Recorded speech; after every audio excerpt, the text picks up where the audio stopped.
President Trump butting heads with his MAGA base after he said Monday that he plans to allow 600,000 students from China. Take a listen. We're going to get along good with China. I hear so many stories about we're not going to allow their students. We're going to allow their students to come in. We're going to allow, it's very important, 600,000 students. It's very important. But we're going to get along with China. Those comments mark a stark shift from earlier this year when Secretary of State Marco Rubio vowed to aggressively revoke visas from Chinese students, especially those with alleged connections to the Chinese Communist Party or those studying in critical fields for national security.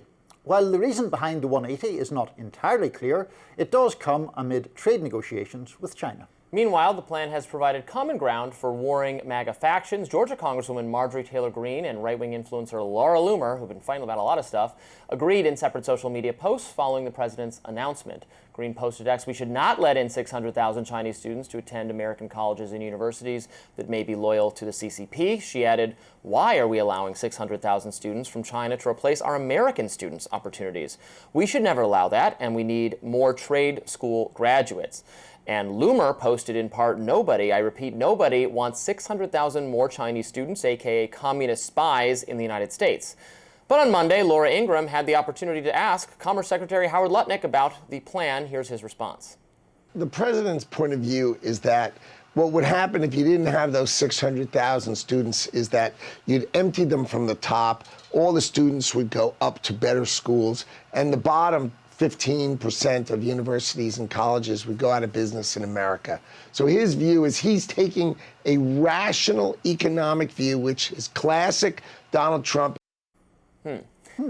That is not the way I would have defended the policy, which I'm in support of, Right. because the right wants universities to go out of business, so it was not a well-argued point. I also think the 600,000 number sounds just eye-poppingly large to MAGA, so I don't think Lutnick or actually Trump should have said the number of Chinese students he's willing to take. Maybe he could say it privately to the Chinese if he's negotiating with them, because that has scared MAGA. MAGA doesn't want more Chinese students coming here for two reasons: for national security reasons in their mind, and then for, kind of competing with American labor and American students. I'm totally of a different mind.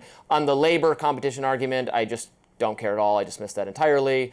I'm against affirmative action. I'm against preferences. I just want the most qualified people in every job and in every school. And if it's all Chinese-born students, fine. If it's all Jewish people, if it's all 6 foot tall, purple-haired, what, I don't care. Whoever is the most. What was yesterday's phrase? Sandal-wearing, yeah, Anton Scalia, those hippies. Sandal-wearing hippies, yeah. So that I don't care about. On the national security argument, we should certainly vet, yes, for loyalty to the CCP, although the problem is that the CCP is the ruling government, and people who might not actually be sympathetic to the CCP might have to nevertheless swear some oath of fealty because it's an authoritarian government.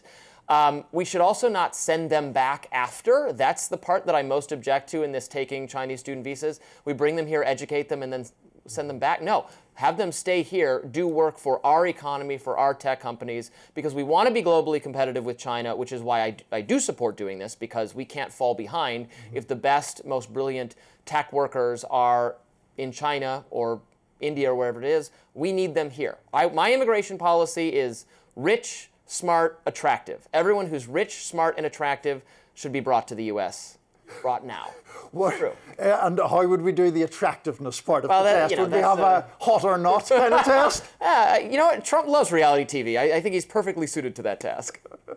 So, on the substance of the policy, you and I have a lot of common ground here. In fact, I think we both feel that the more students from China or anywhere else is a good thing, and they're getting to the right destination by making the wrong argument. Yeah. I am not a huge fan of the industrialization of the university college complex here, and I think a lot of it has served to simply drive up prices for education because of layers of administrators and all the rest, and that then makes college less affordable to people of a lower income, which I have a problem with on all kinds of levels. That being said, the point that you make, I think, is the key one here about global competitiveness. It is imperative for the United States to attract the smartest people it possibly can, and to harness that intelligence and that knowledge and that capacity for innovation for American purposes. A really obvious, really effective way to do that is bring smart young people here for college education and find a way to keep them here, as you said, after they finish. And so barring them on the basis, I mean, Laura Loomer I don't even like discussing because I find her so nutty at times, but like, oh, they're all communist spies. Like, come on, let's not be ridiculous about this. Right, and again, it's more likely that they have to serve the Communist government of China's interests if they remain in China. Right. It is about national security. I do not want the next century to be led by China. I think that would be bad for the world. I think that would be very bad. In order for the U.S. or liberal democracies of the Western world to continue to lead, we need to be competitive in tech in particular. And so to close the door to, or to make innovation or good work in those fields less likely is a national security concern. That's a greater national security concern. It's not out of like a naive disinterest in China's success. I want to beat them, and this is a way to do it without doing war. Because we don't want to have a military conflict with them.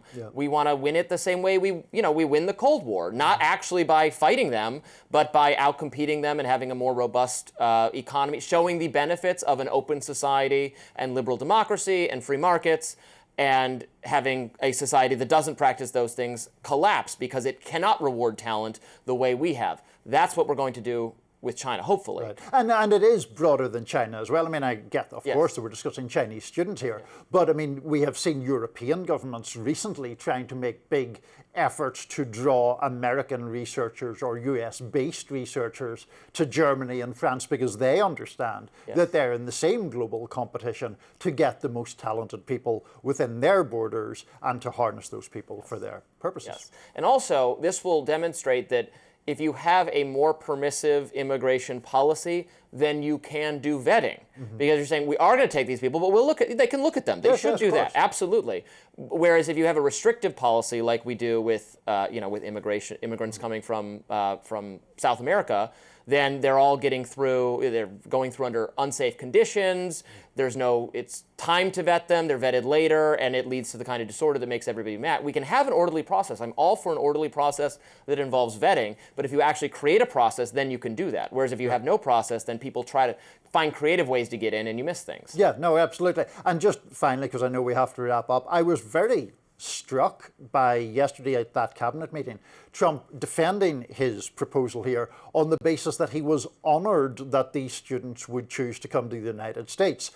Seems to me a very un-Trumpian thing to say, but good for him in that instance. He did promise during the campaign on one of those Tech Bro podcast things that, So he actually has shown some degree of consistency on this. There's a lot of people in MAGA who don't like it and are trying to push him off the policy, to be clear.